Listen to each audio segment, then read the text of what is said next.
सत श्री अकाल जी। The खालस TV देख रहे सारे दर्शकों का बहुत बहुत स्वागत है। पंजाब दीयां खास खबरां दे खास बुलेटिन दे विच मैं हरशरण कौर। खास बुलेटिन दे विच तुहानूं दसांगे कि पुलिस तो डर के भज्जे सैनी नूं अदालत ने साम लिया। आखिरी साल दे पेपर हो के रहणगे, सुप्रीम कोर्ट ने आदेश जारी कर दिता है।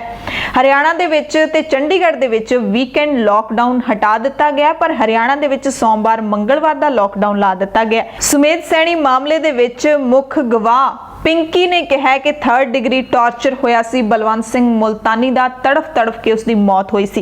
कैप्टन ने एक एम सेवा व्हाट्सएप चैटबोट लॉन्च की, एक नंबर जारी किया है, पर यह नंबर मिलेगा या नहीं मिलेगा थोड़ी सहूलत के लिए जारी किया है, इस बारे असीं कोई दावा नहीं करते। फिल्म अदाकार सोनू सूद ने हरियाणा के रिमोट एरिया दे विच पैंदे पिंड मोरनी के बच्चों नूं स्मार्टफोन भेजे ने ताकि क्लासां ला सकन। केंद्र सरकार ने सूबियां नूं कोरा जवाब दे दिता है कि जीएसटी का मुआवजा देने के लिए पैसे नहीं हैगे। देश के किहड़े 10 सूबियां दे विच हिंदुआं नूं घट गिणती ऐलानण की मांग हो रही है। बच्चों में कोरोना वायरस दुर्लभ है, यानी कि बड़ी मुश्किल दे नाल मिलदा है, खोज आई है। स्विट्जरलैंड ते जमाइका तो बरतानिया पहुंचण वाले लोकां नूं 14 दिनां दी क्वारंटीन दे विच रहना पवेगा। पंजाब दे विच एक दिना मॉनसून सैशन दे विच की कुछ ड्रामा होया सियासत दा, वो सारा दसांगे। पहला कोरोना वायरस की अपडेट तुहानूं दस दिंदे आ। पंजाब की पहला गल करांगे कि पंजाब दे विच की हालात ने कोरोना वायरस दे। 28 अगस्त नूं यानी कि अज कोरोना वायरस के नाल 51 मौतां दर्ज कीतियां गईयां ने सूबे दे विच ते 1555 नवे पॉजिटिव केस दर्ज किए गए ने। अमृतसर दे विच डैथ्स ने जिहड़ियां 12 होईयां ने, लुधियाना दे विच 11, जलंधर च 5 ते पटियाला दे विच 5 मौतां होईयां ने। पूरे भारत दे विच एक्टिव पॉजिटिव केस ने 7,42,023। ठीक होने वाले मरीजों की गिणती काफ़ी है 25,83,948। मौतों की गिणती 61,529 हो चुकी है। भारत पूरी दुनिया दे विच तीसरे नंबर ते है कोरोना वायरस के मामलों दे विच। पूरी दुनिया की गल कर लईए तां मामले जिहड़े वध के 2,42,00,000 हो गए ने। कुल पॉजिटिव मामले, मौतों का आंकड़ा 8,27,670 ते पहुंच गया। चंडीगढ़ दे विच ते हरियाणा दे विच वीकेंड लॉकडाउन खत्म कर दिता गया। चंडीगढ़ ने मुड़ तो अपना फैसला जिहड़ा वो बदल के इसनूं रद्द कर दिता। लॉकडाउन नूं पहला सैटरडे संडे का लॉकडाउन लाया सी, पंजाब ने जदों लाया उस तो बाद ही हरियाणा ने लाता सी, चंडीगढ़ ने भी लाता सी। ते राजधानी चंडीगढ़ दे विच व्यापारियों ने विरोध किया, जिस तो बाद चंडीगढ़ प्रशासन ने फैसला वापस ले लिया। चंडीगढ़ दे विच हुण यानी कि शनिवार ऐतवार नूं दुकानां खुल्लणगियां ते तंग बाजार ने जिहड़े उन्हां दे विच ऑड इवन सिस्टम दे नाल दुकानां खुल्लणगियां। सो हरियाणा दे विच जिथे पहला शनिवार ते ऐतवार नूं लॉकडाउन हुंदा सी, हुणे सोमवार ते मंगलवार नूं रहेगा। शॉपिंग मॉल ते बाजार बंद रहणगे, सिर्फ जरूरी वस्तां दीयां दुकानां ने जिहड़ियां ओह ही खुल्लियां रहणगियां ते इह आदेश सिर्फ शहरी इलाकिਆਂ दे लई है।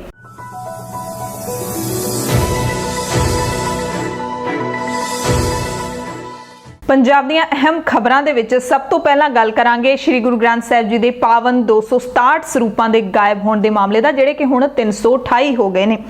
इस मसले दे विच श्रोमणी गुरुद्वारा प्रबंधक कमेटी ने विभागी कार्रवाई कर दी है। श्री अकाल तख्त साहिब के आदेशों ते 27 अगस्त नूं एक कार्रवाई की गई सी ते उस तो बाद श्री अकाल तख्त साहिब के साबका जथेदार भाई रणजीत सिंह मीडिया सामने आए ने। द खालस टीवी दे नाल उन्होंने खास गलबात की है। एक वड्डा सवाल खड़ा किया है कि इस मसले दे विच श्री अकाल तख्त साहिब ने जांच कमेटी तो जांच रिपोर्ट भी तैयार करवा ली, जांच रिपोर्ट भी आ गई, एसजीपीसी नूं आदेश भी हो गए, एसजीपीसी ने कार्रवाई भी करती।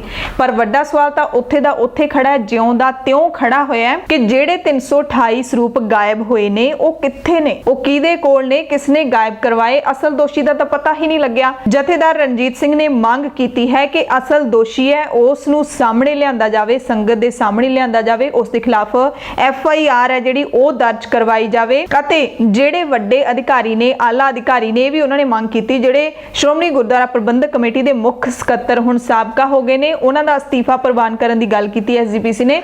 ਕਹਿੰਦੇ ਇਸ ਸਵਾਲ ਦਾ ਵੀ ਜਵਾਬ ਚਾਹੀਦਾ ਐਸਜੀਪੀਸੀ ਤੋਂ ਕਿ ਮੁੱਖ ਸਕੱਤਰ ਸਾਹਿਬ ਜਦੋਂ ਇਹ ਪੂਰਾ ਮਸਲਾ ਚੱਲ ਰਿਹਾ ਸੀ ਲੰਬੀ ਛੁੱਟੀ ਤੇ ਕਿਉਂ ਚਲੇ ਗਏ ਸੀ, ਕਰੋਨਾ ਵਾਇਰਸ ਦੀ ਮਹਾਮਾਰੀ ਦੇ ਵਿੱਚ ਉਹਨਾਂ ਨੂੰ ਵਿਦੇਸ਼ ਜਾਣ ਦੀ ਆਗਿਆ ਕਿਵੇਂ ਮਿਲ ਗਈ, ਕਿੱਥੇ ਉਹ ਗਏ ਸੀ, ਕੀ ਕੀਤਾ ਇਸ ਦੌਰਾਨ। ਅਸਤੀਫਾ ਕਹਿੰਦੇ ਉਹਨਾਂ ਦਾ ਜਦੋਂ ਮੀਟਿੰਗ ਹੋਈ ਹੈ 27 ਅਗਸਤ ਨੂੰ ਮੀਟਿੰਗ ਹੋਈ ਹੈ, ਸਵੇਰੇ ਹੀ ਉਹਨਾਂ ਦਾ ਅਸਤੀਫਾ ਜਿਹੜਾ ਅਸਤੀਫੇ ਦੀ ਕਾਪੀ ਮੰਗਵਾਈ ਗਈ ਤੇ ਅਸਤੀਫਾ ਪ੍ਰਵਾਨ ਕਰ ਲਿਆ ਗਿਆ। ਸੋ ਸਿੰਘ ਸਾਹਿਬ ਜਥੇਦਾਰ ਸਾਹਿਬ ਵੱਡੇ ਸਵਾਲ ਨੇ ਜਿਹੜੇ ਉਹ ਚੁੱਕ ਰਹੇ ਨੇ। ਉਹ ਕਹਿੰਦੇ ਕਿ ਗਿਆਨੀ ਹਰਪ੍ਰੀਤ ਸਿੰਘ ਨੇ ਜਾਂਚ ਰਿਪੋਰਟ ਤੋਂ ਪਹਿਲਾਂ ਕਿਹਾ ਸੀ ਸਰੂਪ ਗਾਇਬ ਨਹੀਂ ਹੋਏ, ਪਰ ਹੁਣ ਉਹ ਕਹਿ ਰਹੇ ਨੇ 328 ਸਰੂਪ ਗਾਇਬ ਹੋਏ ਨੇ। ਉਹ ਕਿਉਂ ਆਪਣੇ ਬਿਆਨ ਜਿਹੜੇ ਬਦਲ ਰਹੇ ਨੇ? ਪਾਵਨ ਸਰੂਪ ਜਿਹੜੇ ਗਾਇਬ ਹੋਏ ਸੀ ਇਸ ਬਾਰੇ ਤਾਂ ਕੋਈ ਜਾਂਚ ਹੋਈ ਨਹੀਂ। ਸਵਾਲ ਤਾਂ ਜਾਇਜ਼ ਹੈ ਕਿ ਕਾਰਵਾਈ ਵੀ ਹੋ ਗਈ, ਸਭ ਕੁਝ ਹੋ ਗਿਆ, ਪਰ ਜਿਹੜੇ ਸਰੂਪਾਂ ਦੀ ਗੱਲ ਹੈ ਸਰੂਪ ਤਾਂ ਮਿਲੇ ਹੀ ਨਹੀਂ। 328 ਸਰੂਪ ਆਖਿਰ ਗਏ ਤਾਂ ਹੋਣਗੇ ਕਿੱਥੇ ਗਏ ਨੇ ਇਸ ਬਾਰੇ ਕੁਝ ਪਤਾ ਨਹੀਂ ਲੱਗਿਆ। ਉਹਨਾਂ ਨੇ ਇਹ ਵੀ ਇਤਰਾਜ਼ ਪ੍ਰਗਟ ਕੀਤਾ ਕਿ ਰਿਪੋਰਟ ਹੈ ਜਿਹੜੀ ਉਹ ਜਨਤਕ ਹੋਣੀ ਚਾਹੀਦੀ ਹੈ। ਰਿਪੋਰਟ ਨੂੰ ਜਨਤਕ ਕਰੋ ਤਾਂ ਕਿ ਪਤਾ ਲੱਗੇ ਕਿ ਕਿਹੜੀ ਸਾਜ਼ਿਸ਼ ਦੇ ਤਹਿਤ ਕਿਵੇਂ ਇਸ ਸਾਰੇ ਘਟੀਆ ਕਾਰਨਾਮੇ ਨੂੰ ਅੰਜਾਮ ਹੈ ਜਿਹੜਾ ਉਹ ਦਿੱਤਾ ਗਿਆ ਸੀ। ਚੀਫ ਸੈਕਟਰੀ ਸਕੱਤਰ ਰੂਪ ਸਿੰਘ ਦੀ ਗੱਲ ਕਰ ਲਈਏ ਤਾਂ ਉਹਨਾਂ ਨੇ ਵੀ 28 ਅਗਸਤ ਨੂੰ ਕੁਝ ਜਿਹੜੀਆਂ ਅਖਬਾਰਾਂ ਦੀਆਂ ਤਸਵੀਰਾਂ ਸ਼ੇਅਰ ਕੀਤੀਆਂ। ਸ਼੍ਰੋਮਣੀ ਗੁਰਦੁਆਰਾ ਪ੍ਰਬੰਧਕ ਕਮੇਟੀ ਨੇ ਜਿਹੜੀ ਕਾਰਵਾਈ ਕੀਤੀ ਹੈ ਉਹਦੇ ਵਿੱਚ ਉਹਨਾਂ ਨੇ ਆਪਣੇ ਆਪ ਨੂੰ ਜਿਹੜਾ ਹੈ ਨਖਾਲਸ ਕੱਢਣ ਦੀ ਕੋਸ਼ਿਸ਼ ਕੀਤੀ। ਜੋ ਪੋਸਟ ਉਹਨਾਂ ਨੇ ਪਾਈ ਸੀ ਅਖਬਾਰਾਂ ਦੀਆਂ ਤਸਵੀਰਾਂ ਦੇ ਨਾਲ ਹੀ ਉਹਨਾਂ ਨੇ ਇੱਕ ਤੁਕ ਹੈ ਜਿਹੜੀ ਗੁਰਬਾਣੀ ਦੀ ਤਾਂ ਨਹੀਂ ਹੈਗੀ, ਪਰ ਉਹਨਾਂ ਨੇ ਉਹ ਮੈਂਸ਼ਨ ਕੀਤੀ ਸੀ ਜਿਸ ਤੋਂ ਸਾਫ਼ ਜ਼ਾਹਿਰ ਹੁੰਦਾ ਸੀ ਕਿ ਅਸਤੀਫਾ ਦੇ ਕੇ ਮੈਂ ਲਾਂਭੇ ਹੋ ਗਿਆ ਇਸ ਸਭ ਪਾਸੇ ਤੋਂ ਤੇ ਮੈਂ ਇਸ ਦੇ ਵਿੱਚ ਨਹੀਂ ਪੈਣਾ ਚਾਹੁੰਦਾ। ਇਸ ਤਰੀਕੇ ਦੀ ਜਿਹੜੀ ਉਹਨਾਂ ਦੀ ਮਨਸ਼ਾ ਦਿਖ ਰਹੀ ਸੀ। ਪਰ ਸਕੱਤਰ ਸਾਹਿਬ ਵੀ ਜੇ ਚੁੱਪ ਨੇ ਇਸ ਇੰਨੇ ਨਾਜ਼ੁਕ ਮਸਲੇ ਦੇ ਉੱਤੇ, ਜੇ ਉਹ ਸੱਚ ਨਹੀਂ ਬੋਲਦੇ ਸੱਚ ਜਾਣਦੇ ਹੋਏ ਵੀ, ਤਾਂ ਉਹ ਵੀ ਬਰਾਬਰ ਦੇ ਭਾਗੀਦਾਰ ਹੈਗੇ ਨੇ ਇਸ ਗੁਨਾਹ ਨੂੰ ਛੁਪਾਉਣ ਦੇ ਵਿੱਚ। ਅਗਲੀ ਖਬਰ ਹੈ 29 ਸਾਲ ਪੁਰਾਣੇ ਬਲਵੰਤ ਸਿੰਘ ਮੁਲਤਾਨੀ ਕੇਸ ਦੇ ਨਾਲ ਜੁੜੀ ਹੋਈ। ਮੁੱਖ ਮੁਲਜ਼ਮ ਸੁਮੇਧ ਸੈਣੀ ਪੰਜਾਬ ਦੇ ਸਾਬਕਾ ਡੀਜੀਪੀ, ਇਹਨਾਂ ਨੂੰ ਲੱਭਣ ਦੇ ਲਈ ਪੁਲਿਸ ਨੇ ਸਵੇਰੇ ਤੋਂ ਹੀ ਛਾਪੇਮਾਰੀ ਸ਼ੁਰੂ ਕਰਤੀ ਸੀ। ਪਹਿਲਾਂ ਇਹਨਾਂ ਦੇ ਚੰਡੀਗੜ੍ਹ ਸਥਿਤ ਘਰ ਦੇ ਵਿੱਚ ਪੁਲਿਸ ਗਈ, ਉੱਥੇ ਵੀ ਸੁਮੇਧ ਸੈਣੀ ਨਹੀਂ ਮਿਲਿਆ। ਉਸ ਤੋਂ ਬਾਅਦ ਹਿਮਾਚਲ ਦੇ ਵਿੱਚ ਫਾਰਮ ਹਾਊਸ ਹੈ ਸੁਮੇਧ ਸੈਣੀ ਦਾ, ਉੱਥੇ ਵੀ ਪੁਲਿਸ ਪਾਰਟੀ ਨੇ ਛਾਪਾ ਮਾਰਿਆ ਪਰ ਸੁਮੇਧ ਸੈਣੀ ਕਿਤੇ ਨਹੀਂ ਲੱਭਿਆ। ਪੁਲਿਸ ਛਾਪੇ ਮਾਰਦੀ ਰਹੀ। ਸੁਮੇਧ ਸੈਣੀ ਅਦਾਲਤ ਦੇ ਵਿੱਚ ਪਹੁੰਚ ਜਾਂਦੇ ਨੇ। ਮੋਹਾਲੀ ਅਦਾਲਤ ਉਹਨਾਂ ਦੀ ਗ੍ਰਿਫਤਾਰੀ ਤੇ ਰੋਕ ਲਾ ਦਿੰਦੀ ਹੈ 1 ਸਤੰਬਰ ਤੱਕ। ਬਿਲਕੁਲ ਠੀਕ ਸੁਣਿਆ ਤੁਸੀਂ, ਸੁਮੇਧ ਸੈਣੀ ਦੀ ਗ੍ਰਿਫਤਾਰੀ ਦੇ ਉੱਤੇ 1 ਸਤੰਬਰ ਤੱਕ ਰੋਕ ਲਾ ਦਿੱਤੀ ਗਈ ਹੈ। ਹੁਣ ਨਾ ਹੀ ਤਾਂ ਪੁਲਿਸ ਪਾਰਟੀ ਛਾਪਾ ਮਾਰ ਸਕਦੀ ਹੈ, ਨਾ ਹੀ ਗ੍ਰਿਫਤਾਰ ਕਰ ਸਕਦੀ ਹੈ। 1 ਸਤੰਬਰ ਨੂੰ ਮੁੜ ਤੋਂ ਸੁਣਵਾਈ ਹੋਵੇਗੀ। ਉਸ ਤੋਂ ਬਾਅਦ ਪਤਾ ਲੱਗੇਗਾ ਕਿ ਕੀ ਅਦਾਲਤ ਹੁਣ ਵੀ ਇੱਕ ਮੁਲਜ਼ਮ ਦੇ ਜਿਹੜਾ ਕਿ ਦੋਸ਼ੀ ਸਾਬਿਤ ਕਰ ਚੁੱਕੇ ਨੇ, ਕਈ ਗਵਾਹ ਦੋਸ਼ੀ ਉਸ ਨੂੰ ਸਾਬਿਤ ਕਰ ਚੁੱਕੇ ਨੇ, ਪਰ ਕਾਨੂੰਨੀ ਪੜਾਵਾਂ ਦੇ ਵਿੱਚ ਲੰਘ ਕੇ ਦੋਸ਼ੀ ਸਾਬਿਤ ਹੋਣਾ ਹਲੇ ਬਾਕੀ ਹੈ। ਉਸ ਨੂੰ ਅਦਾਲਤ ਬਚਾਉਂਦੀ ਹੈ ਜਾਂ ਫਿਰ ਪੰਜਾਬ ਪੁਲਿਸ ਨੂੰ ਕਾਮਯਾਬੀ ਮਿਲਦੀ ਹੈ ਸੁਮੇਧ ਸੈਣੀ ਨੂੰ ਗ੍ਰਿਫਤਾਰ ਕਰਨ ਦੇ ਵਿੱਚ। ਤੇ ਜਿਹੜਾ ਪੀੜਤ ਪਰਿਵਾਰ 29 ਸਾਲਾਂ ਤੋਂ ਇਨਸਾਫ ਦੀ ਉਡੀਕ ਕਰ ਰਿਹਾ ਹੈ। ਪੁੱਤਰ ਤਾਂ ਉਹਨਾਂ ਦਾ ਹੁਣ ਮਿਲਣਾ ਨਹੀਂ, ਪਰ ਇਨਸਾਫ ਹੈ ਜਿਹੜਾ ਉਹ ਮਿਲੇਗਾ ਕਿ ਨਹੀਂ ਇਹ ਵੀ ਵੱਡਾ ਸਵਾਲ ਹੈ। 1 ਸਤੰਬਰ ਨੂੰ ਅਗਲੀ ਸੁਣਵਾਈ 'ਚ ਦੇਖਦੇ ਹਾਂ ਕੀ ਹੁੰਦਾ ਹੈ। ਹੁਣ ਪੰਜਾਬ ਦੀਆਂ ਖਬਰਾਂ ਦੇ ਵਿੱਚ ਦੱਸਦੇ ਹਾਂ ਜਿਹੜਾ ਮੌਨਸੂਨ ਦਾ ਵਿਧਾਨ ਸਭਾ ਦਾ 1 ਦਿਨ ਦਾ ਸੈਸ਼ਨ ਹੋਇਆ, ਉਸ ਦੇ ਵਿੱਚ ਤੁਹਾਡੇ ਕਿੰਨੇ ਕੁ ਮੁੱਦੇ ਨੇ ਜਿਹੜੇ ਉਹ ਚੁੱਕੇ ਗਏ ਨੇ, ਇਸ ਬਾਰੇ ਚਰਚਾ ਕਰਨੀ ਜ਼ਰੂਰੀ ਹੈ। ਵਿਧਾਨ ਸਭਾ ਦਾ ਸੈਸ਼ਨ ਜਦੋਂ ਸ਼ੁਰੂ ਹੋਇਆ ਰੌਲਾ ਰੱਪਾ ਤਾਂ ਪਹਿਲਾਂ ਹੀ ਸ਼ੁਰੂ ਹੋ ਗਿਆ ਸੀ। ਅਕਾਲੀ ਦਲ ਇਹਦੇ ਵਿੱਚ ਸ਼ਾਮਿਲ ਨਹੀਂ ਹੋਇਆ। ਆਮ ਆਦਮੀ ਪਾਰਟੀ ਦੇ ਵਿਧਾਇਕ ਕੁਝ ਕੁ ਸ਼ਾਮਿਲ ਹੋ ਗਏ, ਕੁਝ ਬਾਹਰ ਧਰਨਾ ਲਾ ਕੇ ਬਹਿ ਗਏ। ਕਈਆਂ ਕੋਲੇ ਰਿਪੋਰਟ ਵੀ ਨੈਗੇਟਿਵ ਸੀ ਕਰੋਨਾ ਦੀ, ਉਹਨਾਂ ਨੂੰ ਦਾਖਲ ਨਹੀਂ ਹੋਣ ਦਿੱਤਾ। 3 ਵਿਧਾਇਕ ਸੀਗੇ, ਉਹਨਾਂ ਨੇ ਧਰਨਾ ਲਾ ਦਿੱਤਾ। ਇਸ ਤਰ੍ਹਾਂ ਦਾ ਜਿਹੜਾ ਹੰਗਾਮਾ ਹੈ ਉਹ ਭਾਰਤ ਦੇ ਹਰ ਸੂਬੇ ਦੇ ਵਿੱਚ ਵਿਧਾਨ ਸਭਾ ਦੇ ਬਾਹਰ ਅਤੇ ਲੋਕ ਸਭਾ ਦੇ ਬਾਹਰ ਤੇ ਅੰਦਰ ਆਮ ਤੌਰ ਤੇ ਹੀ ਦੇਖਣ ਨੂੰ ਮਿਲ ਜਾਂਦਾ ਹੈ, ਕੋਈ ਨਵੀਂ ਗੱਲ ਨਹੀਂ। ਸੋ ਇੱਥੇ ਵੀ ਉਸੇ ਤਰ੍ਹਾਂ ਹੋਇਆ। 1 ਦਿਨ ਦਾ ਸੈਸ਼ਨ ਸੀ, ਕੁਝ ਕੁ ਘੰਟਿਆਂ ਦੇ ਵਿੱਚ ਕਿੰਨੇ ਕੁ ਮੁੱਦੇ ਤੁਹਾਡੇ ਚੁੱਕੇ ਹੋਣਗੇ ਤੁਸੀਂ ਵੀ ਦੇਖ ਲਏ ਹੋਣੇ। ਸੋ ਵਿਧਾਨ ਸਭਾ ਦੇ ਸੈਸ਼ਨ ਦੀ ਸ਼ੁਰੂਆਤ ਹੈ ਜਿਹੜੀ ਉਹ 28 ਪ੍ਰਮੁੱਖ ਸ਼ਖਸੀਅਤਾਂ ਨੂੰ ਸ਼ਰਧਾਂਜਲੀ ਭੇਂਟ ਕਰਨ ਦੇ ਨਾਲ ਹੋਈ, ਜਿਨ੍ਹਾਂ ਵਿੱਚ ਆਜ਼ਾਦੀ ਘੁਲਾਟੀਏ, ਗਲਵਾਨ ਵਾਦੀ ਵਿੱਚ ਹੋਏ ਸ਼ਹੀਦ ਅਤੇ ਸਿਆਸੀ ਲੀਡਰਾਂ ਤੋਂ ਇਲਾਵਾ ਕਰੋਨਾ ਦੇ ਯੋਧੇ ਵੀ ਸ਼ਾਮਲ ਸੀਗੇ। ਇਹਨਾਂ ਸਾਰੇ ਪੰਜਾਬ ਦੇ 28 ਜਣਿਆਂ ਨੂੰ ਸ਼ਰਧਾਂਜਲੀ ਦਿੱਤੀ ਗਈ। ਅਤੇ ਜੋ ਅਹਿਮ ਕਾਰਵਾਈ ਹੋਈ ਪੰਜਾਬ ਵਿਧਾਨ ਸਭਾ ਦੇ ਮੌਨਸੂਨ ਸੈਸ਼ਨ ਦੇ ਵਿੱਚ ਉਹ ਸੀ ਕੇਂਦਰ ਦੇ ਖੇਤੀ ਆਰਡੀਨੈਂਸਾਂ ਨੂੰ ਰੱਦ ਕਰਨਾ। ਪੰਜਾਬ ਸਰਕਾਰ ਨੇ, ਪੰਜਾਬ ਕੈਬਨਿਟ ਨੇ ਕੇਂਦਰ ਦੇ ਖੇਤੀ ਆਰਡੀਨੈਂਸਾਂ ਨੂੰ ਰੱਦ ਕਰ ਦਿੱਤਾ ਹੈ। ਮੁੱਖ ਮੰਤਰੀ ਕੈਪਟਨ ਅਮਰਿੰਦਰ ਸਿੰਘ ਨੇ ਖੁਦ ਇਹ ਮਤਾ ਪੇਸ਼ ਕੀਤਾ ਜਿਸ ਨੂੰ ਕਿ ਪਾਸ ਕਰ ਦਿੱਤਾ ਗਿਆ। ਤੇ ਅਹਿਮ ਗੱਲ ਇਹ ਵੀ ਰਹੀ ਕਿ ਵਿਰੋਧੀ ਧਿਰ ਦੇ ਲੀਡਰ ਤੋਂ ਬਿਨਾਂ ਹੀ ਨਾ ਹੀ ਤਾਂ ਮਤੇ ਦੇ ਉੱਤੇ ਕੋਈ ਬਹਿਸ ਹੋਈ, ਇਸ ਨੂੰ ਪਾਸ ਕਰ ਦਿੱਤਾ ਗਿਆ। ਤੇ ਪੰਜਾਬ ਵਿਧਾਨ ਸਭਾ ਦੇ ਮੌਨਸੂਨ ਸੈਸ਼ਨ ਦੇ ਵਿੱਚ ਜਿਹੜੀ ਅਹਿਮ ਕਾਰਵਾਈ ਹੋਈ ਉਹ ਸੀ ਪੰਜਾਬ ਵਿਧਾਨ ਸਭਾ ਦੇ ਅੰਦਰ ਕੇਂਦਰ ਦੇ 3 ਖੇਤੀ ਆਰਡੀਨੈਂਸ ਅਤੇ ਸੰਭਾਵਿਤ ਬਿਜਲੀ ਬਿੱਲਾਂ ਨੂੰ ਰੱਦ ਕਰਨਾ। ਪੰਜਾਬ ਵਿਧਾਨ ਸਭਾ ਦੇ ਇਸ ਸੈਸ਼ਨ ਨੇ ਆਰਡੀਨੈਂਸ ਨੂੰ ਰੱਦ ਕਰ ਦਿੱਤਾ ਹੈ ਅਤੇ ਇਹ ਮਤਾ ਜਿਹੜਾ ਵਿਧਾਨ ਸਭਾ ਦੇ ਵੱਲੋਂ ਬਹੁਮਤ ਦੇ ਨਾਲ ਪਾਸ ਕੀਤਾ ਗਿਆ। ਹਾਲਾਂਕਿ ਅਕਾਲੀ ਦਲ ਦਾ ਕੋਈ ਵੀ ਵਿਧਾਇਕ ਸ਼ਾਮਿਲ ਨਹੀਂ ਸੀਗਾ, ਆਮ ਆਦਮੀ ਪਾਰਟੀ ਦੇ ਕੁਝ ਕੁ ਵਿਧਾਇਕ ਸ਼ਾਮਿਲ ਸੀਗੇ, ਪਰ ਵਿਰੋਧੀ ਧਿਰ ਦੇ ਲੀਡਰ ਹਰਪਾਲ ਸਿੰਘ ਚੀਮਾ इस सदन ਦੇ ਵਿੱਚ शामिल ही नहीं ਸੀਗੇ। 5 बिल भी पास किए गए ने विधान सभा ਦੇ ਵਿੱਚ, पर इस मौके भी विरोधी धिर ਦੇ लीडर शामिल ही नहीं सी, ना ही ਤਾਂ ਇਹਨਾਂ ਬਿੱਲਾਂ ਦੇ ਉੱਤੇ ਕੋਈ चर्चा हुई। बिना चर्चा तो पंजाब विधान सभा ਦੇ ਵਿੱਚ ਇਹਨਾਂ ਬਿੱਲਾਂ ਨੂੰ पास कर दिता गया।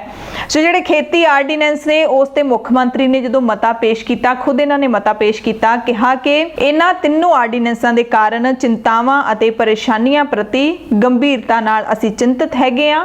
किसान उपज व्यापार ते वणज आर्डीनेंस 2020, किसान समझौते ते मुੱਲ ਦਾ बीमा ते फार्म सेवावां आर्डीनेंस 2020 ਅਤੇ ਜ਼ਰੂਰੀ ਚੀਜ਼ਾਂ ਸੋਧ ਆਰਡੀਨੈਂਸ 2020 ਜੋ ਕਿ ਕੇਂਦਰ ਸਰਕਾਰ ਨੇ ਜਾਰੀ ਕੀਤੇ ਨੇ, ਅਸੀਂ ਇਹਨਾਂ ਸਭ ਨੂੰ ਰੱਦ ਕਰਦੇ ਹਾਂ। ਯਾਨੀ ਕਿ ਪੰਜਾਬ ਵਿਧਾਨ ਸਭਾ ਦਾ ਸੈਸ਼ਨ ਇਹਨਾਂ ਨੂੰ ਰੱਦ ਕਰਦਾ ਹੈ। ਪ੍ਰਸਤਾਵਿਤ ਬਿਜਲੀ ਸੋਧ ਬਿੱਲ 2020 ਜੋ ਕਿ ਨਾ ਸਿਰਫ ਪੰਜਾਬ ਦੇ ਲੋਕਾਂ, ਖਾਸ ਕਰਕੇ ਕਿਸਾਨਾਂ ਤੇ ਬੇਜ਼ਮੀਨੇ ਮਜ਼ਦੂਰਾਂ ਦੇ ਹਿੱਤਾਂ ਦੇ ਵਿਰੁੱਧ ਹੈ ਅਤੇ ਸੂਬੇ ਵਿੱਚ ਜਿਹੜੀ ਸਥਾਪਿਤ ਕੀਤੀ ਗਈ ਤੇ ਸਮੇਂ ਦੇ ਨਾਲ ਉਪਯੋਗੀ ਸਾਬਿਤ ਹੋਈ ਖੇਤੀਬਾੜੀ ਮਾਰਕੀਟਿੰਗ ਪ੍ਰਣਾਲੀ ਅਤੇ ਭਾਰਤ ਦੇ ਸੰਵਿਧਾਨ ਦੇ ਵੀ ਖਿਲਾਫ ਹੈ। ਇਸ ਕਰਕੇ ਅਸੀਂ ਇਹਨਾਂ ਨੂੰ ਰੱਦ ਕਰਦੇ ਹਾਂ। ਔਰ ਇਸ ਮਤੇ ਦੇ ਰੱਦ ਕਰਨ ਨੂੰ ਪ੍ਰਵਾਨਗੀ ਹੈ ਜਿਹੜੀ ਕੈਬਨਿਟ ਮੰਤਰੀ ਚਰਨਜੀਤ ਸਿੰਘ ਚੰਨੀ, ਕਾਂਗਰਸ ਵਿਧਾਇਕ ਕੁਲਜੀਤ ਸਿੰਘ ਨਾਗਰਾ, ਗੁਰਕੀਰਤ ਸਿੰਘ ਕੋਟਲੀ, ਆਪ ਵਿਧਾਇਕ ਕੰਵਰ ਸੰਧੂ, ਕੁਲਤਾਰ ਸਿੰਘ ਸੰਧਵਾਂ ਤੇ ਲੋਕ ਇਨਸਾਫ ਪਾਰਟੀ ਦੇ ਵਿਧਾਇਕ ਸਿਮਰਜੀਤ ਸਿੰਘ ਬੈਂਸ ਨੇ ਵੀ ਇਸ ਮਤੇ ਦਾ ਸਮਰਥਨ ਕੀਤਾ। ਸੋ ਇਸ ਦੇ ਨਾਲ ਹੀ ਪੰਜਾਬ ਵਿਧਾਨ ਸਭਾ ਦੇ ਵਿੱਚ ਬਹੁਤੇ ਮੈਂਬਰ ਨੇ ਜਿਹੜੇ ਉਹ ਸੈਸ਼ਨ ਦਾ ਹਿੱਸਾ ਭਾਵੇਂ ਕਿ ਨਹੀਂ ਬਣ ਸਕੇ। ਔਰ ਸੈਸ਼ਨ ਦੀਆਂ ਜਿਹੜੀਆਂ ਤਸਵੀਰਾਂ ਅੰਦਰੂਨੀ ਤੁਸੀਂ ਦੇਖ ਲਈਆਂ ਹੋਣਗੀਆਂ ਟੀਵੀ ਚੈਨਲਾਂ ਦੇ ਉੱਤੇ, ਔਰ ਬਹੁਤ ਹੀ ਸੋਸ਼ਲ ਡਿਸਟੈਂਸਿੰਗ ਦਾ ਖਿਆਲ ਜਿਹੜਾ ਰੱਖਿਆ ਗਿਆ। ਹਾਲਾਂਕਿ ਉੱਦਾਂ ਵੀ ਸਦਨ ਦੇ ਵਿੱਚ ਵਿਧਾਇਕਾਂ ਦੇ ਜਾਂ ਫਿਰ ਸਾਂਸਦਾਂ ਦੇ ਬੈਠਣ ਦੇ ਲਈ ਜਿਹੜੀ ਕਾਫੀ ਖੁੱਲੀ ਜਗ੍ਹਾ ਹੁੰਦੀ ਹੈ। ਤੇ ਹੁਣ ਜਿਹੜਾ ਸੈਸ਼ਨ ਦੇ ਵਿੱਚ ਕਰੋਨਾ ਵਾਇਰਸ ਦੀ ਮਹਾਮਾਰੀ ਦੇ ਕਰਕੇ ਤਾਂ ਖਾਸ ਧਿਆਨ ਹੈ ਜਿਹੜਾ ਰੱਖਿਆ ਗਿਆ। ਹੋਰ ਵੀ ਬਿੱਲ ਪਾਸ ਕੀਤੇ ਗਏ ਨੇ। Shri Guru Tegh Bahadur State University of Punjab ਸੰਬੰਧੀ ਬਿੱਲ ਪਾਸ ਕੀਤਾ ਗਿਆ ਤੇ ਕੈਦੀਆਂ ਦਾ ਚੰਗਾ ਆਚਰਣ ਸੋਧਨਾ ਬਿੱਲ 2020 ਇਹ ਵੀ ਪਾਸ ਕੀਤਾ ਗਿਆ। ਪੰਜਾਬ ਵਿੱਤੀ ਜ਼ਿੰਮੇਵਾਰੀ ਤੇ ਬਜਟ ਪ੍ਰਬੰਧ ਦੂਜੀ ਸੋਧ ਬਿੱਲ 2020 ਇਹ ਪਾਸ ਕੀਤਾ ਗਿਆ। ਸਾਰੇ ਬਿੱਲ ਨੇ ਜਿਹੜੇ ਉਹ ਪਾਸ ਕਰ ਦਿੱਤੇ ਗਏ। ਇਸ ਦੇ ਨਾਲ ਹੀ ਕੰਟਰੈਕਟ ਲੇਬਰ ਬਿੱਲ ਪਾਸ ਕੀਤਾ ਗਿਆ। ਪੰਜਾਬ ਕਲੀਨਿਕਲ ਐਸਟੈਬਲਿਸ਼ਮੈਂਟ ਐਕਟ 2020 ਹੈ ਜਿਹੜਾ ਉਹ ਪਾਸ ਕੀਤਾ ਗਿਆ।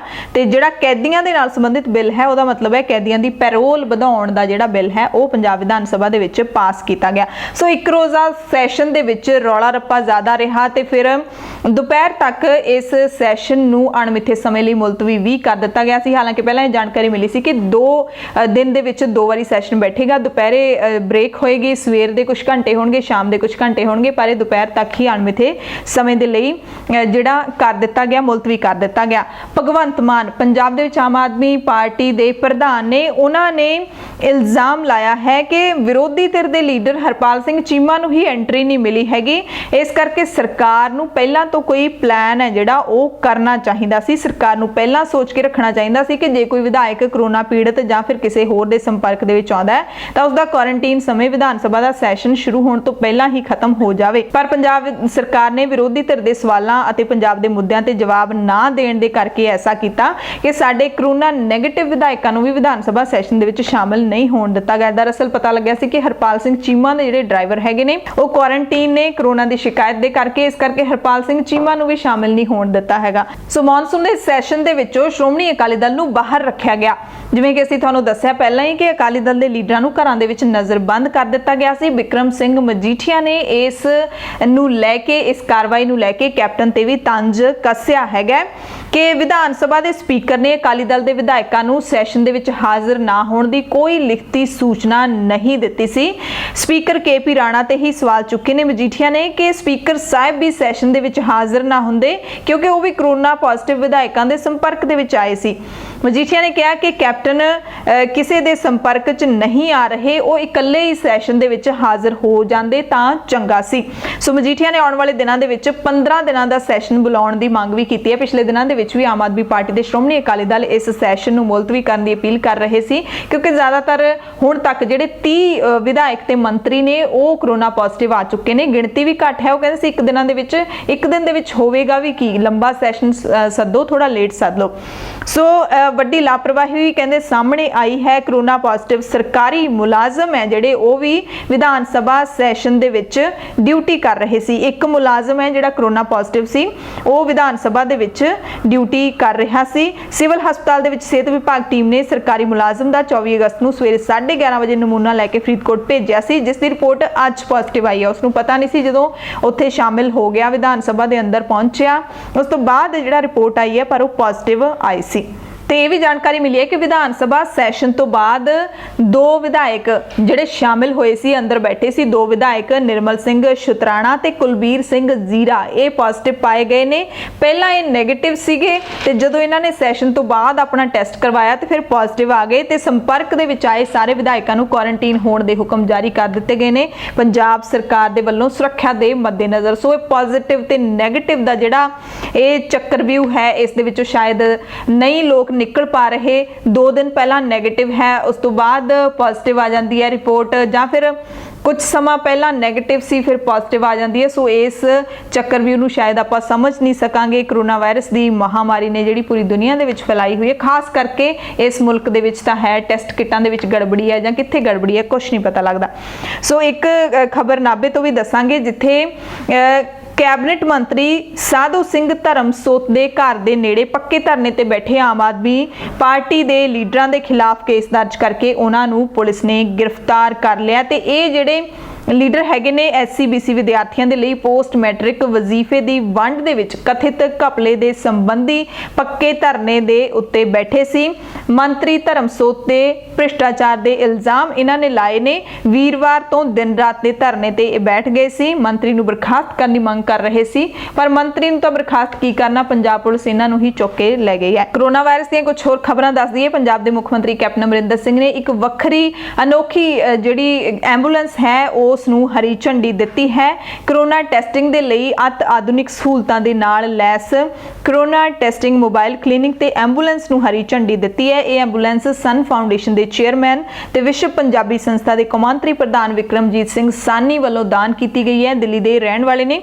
ਇਸ ਦੀ ਖਾਸੀਅਤ ਹੈ ਕਿ ਇਹ ਮੋਬਾਈਲ ਕਲੀਨਿਕ ਦੇ ਵਿੱਚ ਨੱਕ ਤੇ ਮੂੰਹ ਰਾਹੀਂ ਬਿਨਾਂ ਸੰਪਰਕ ਵਾਲੀ ਥਰਮਲ ਟੈਸਟਿੰਗ ਹੁੰਦੀ ਹੈ। ਇਹਦੇ ਵਿੱਚ ਗੰਭੀਰ ਮਰੀਜ਼ਾਂ ਨੂੰ ਲਿਜਾਣ ਦੇ ਲਈ ਐਂਬੂਲੈਂਸ ਜ਼ੋਨ ਵੀ ਹੈ ਤੇ ਮਿਸ਼ਨ ਫਤਿਹ ਪੰਜਾਬ ਦੀ ਸਫਲਤਾ ਦੇ ਲਈ ਅਤੇ ਪਿੰਡੂ ਤੇ ਅਰਧ ਸ਼ਹਿਰੀ ਖੇਤਰਾਂ ਦੇ ਵਿੱਚ ਮਰੀਜ਼ਾਂ ਦੇ ਘਰਾਂ ਤੋਂ ਰੋਜ਼ਾਨਾ 1000 ਤੋਂ ਵੱਧ ਨਮੂਨੇ ਲੈਣ ਦੀ ਇਹਦੇ ਵਿੱਚ ਸਮਰੱਥਾ ਹੈ। ਹਰੇ ਰੰਗ ਦੀ ਹੈ। ਆਮ ਤੌਰ ਤੇ ਐਂਬੂਲੈਂਸ ਚਿੱਟੇ ਰੰਗ ਦੀ ਹੁੰਦੀ ਹੈ ਤੇ ਇਹ ਹਰੇ ਰੰਗ ਦੀ ਹੈ। ਕੈਪਟਨ ਨੇ 28 ਅਗਸਤ ਨੂੰ ਇੱਕ M ਸੇਵਾ WhatsApp ਚੈਟ ਬੋਟ ਵੀ ਲਾਂਚ ਕੀਤੀ ਹੈ। ਆਮ ਜਨਤਾ ਦੀ ਸਹੂਲਤ ਦੇ ਲਈ ਕਹਿੰਦੇ ਇਹ ਲਾਂਚ ਕੀਤੀ ਗਈ ਹੈ। ਕੋਵਿਡ-19 ਦੇ ਵਿੱਚ ਤੁਹਾਨੂੰ ਕਿਸੇ ਵੀ ਪ੍ਰਕਾਰ ਦੀ ਮਦਦ ਦੀ ਲੋੜ ਹੈ ਤਾਂ ਤੁਸੀਂ ਇੱਕ ਨੰਬਰ ਦਿੱਤਾ ਹੈ, ਉਹ ਤੇ ਮਿਸ ਕਾਲ ਭੇਜ ਸਕਦੇ ਹੋ ਜਾਂ ਫਿਰ WhatsApp ਮੈਸੇਜ ਕਰ ਸਕਦੇ ਹੋ, ਸੁਨੇਹਾ ਭੇਜ ਸਕਦੇ ਹੋ ਤੇ ਤੁਹਾਡਾ ਸੰਪਰਕ ਹੋ ਜਾਏਗਾ ਪੰਜਾਬ ਸਰਕਾਰ ਦੇ ਅਧਿਕਾਰੀਆਂ ਦੇ ਨਾਲ। ਨੰਬਰ ਹੈ 8750975975 8750975975। ਇਹ ਚੈਟਬੋਟ ਜਿਹੜੀ ਲਾਂਚ ਕੀਤੀ ਹੈ, ਹੁਣ ਤੁਸੀਂ ਇਹ ਨੰਬਰ ਤੇ ਸੰਪਰਕ ਕਰਕੇ ਦੇਖਣਾ ਹੈ ਕਿ ਤੁਹਾਡੀ ਮਦਦ ਹੋ ਪਾਉਂਦੀ ਹੈ ਜਾਂ ਨਹੀਂ। ਕੋਵਿਡ-19 ਦੇ ਦੌਰ ਦੇ ਵਿੱਚ ਕਿਸੇ ਵੀ ਪ੍ਰਕਾਰ ਦੀ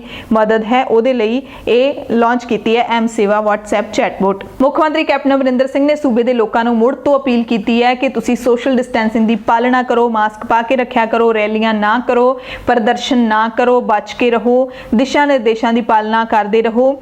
ਧਾਰਮਿਕ ਸੰਸਥਾਵਾਂ ਦੇ ਮੁਖੀਆਂ ਨੂੰ ਵੀ ਬੇਨਤੀ ਕੀਤੀ ਹੈ ਕਿ ਧਾਰਮਿਕ ਥਾਵਾਂ ਤੇ ਮਾਸਕ ਪਹਿਨਣ ਤੇ ਹੋਰ ਜਿਹੜੇ ਸਾਵਧਾਨੀਆਂ ਨੇ ਉਹਨਾਂ ਦੇ ਲਈ ਤੁਸੀਂ ਸੰਗਤ ਨੂੰ ਜ਼ਰੂਰ ਕਹੋ ਤੇ ਇਹਨਾਂ ਸਾਵਧਾਨੀਆਂ ਦੀ ਪਾਲਣਾ ਯਕੀਨੀ ਬਣਾਈ ਜਾਵੇ। ਧਾਰਮਿਕ ਅਸਥਾਨਾਂ ਦੇ ਉੱਤੇ ਸੂਬੇ ਦੀਆਂ ਸਿਆਸੀ ਪਾਰਟੀਆਂ ਨੂੰ ਮੁੜ ਤੋਂ ਅਪੀਲ ਕੀਤੀ ਹੈ ਕਿ ਪਾਰਟੀ ਵਰਕਰਾਂ ਦਾ ਜਾਂ ਕਿਸੇ ਵੀ ਤਰ੍ਹਾਂ ਦਾ ਕੋਈ ਸਿਆਸੀ ਇਕੱਠ ਨਾ ਕਰੋ। ਪਲਾਜ਼ਮਾ ਦਾਨ ਕਰਨ ਦੀ ਵੀ ਅਪੀਲ ਕੀਤੀ ਹੈ ਜਿਹੜੇ ਕਰੋਨਾ ਵਾਇਰਸ ਦੀ ਮਹਾਮਾਰੀ ਤੋਂ ਠੀਕ ਹੋ ਕੇ ਚਲੇ ਗਏ ਨੇ ਮਰੀਜ਼। ਪੰਜਾਬ ਦੀਆਂ ਖਬਰਾਂ ਦੇ ਵਿੱਚ ਅਗਲੀ ਖਬਰ ਪਟਿਆਲਾ ਤੋਂ ਹੈ। ਥੋੜੀ ਦੁਖਦਾਈ ਖਬਰ ਹੈ ਕਿਉਂਕਿ ਪਟਿਆਲਾ ਸ਼ਹਿਰ ਦੇ ਤ੍ਰਿਪੜੀ ਇਲਾਕੇ ਦੇ ਰਹਿਣ ਵਾਲੇ 2 ਬੱਚੇ ਭੈਣ ਭਰਾਵਾਂ ਨੇ ਭਾਖੜਾ ਨਹਿਰ ਦੇ ਵਿੱਚ ਛਾਲ ਮਾਰ ਕੇ ਆਪਣੀ ਜਾਨ ਦੇਣ ਦੀ ਕੋਸ਼ਿਸ਼ ਕੀਤੀ। ਭਰਾ ਦੀ ਮੌਤ ਹੋ ਗਈ ਪਰ ਭੈਣ ਨੂੰ ਗੋਤਾਖੋਰਾਂ ਨੇ ਬਚਾ ਲਿਆ ਸੀ।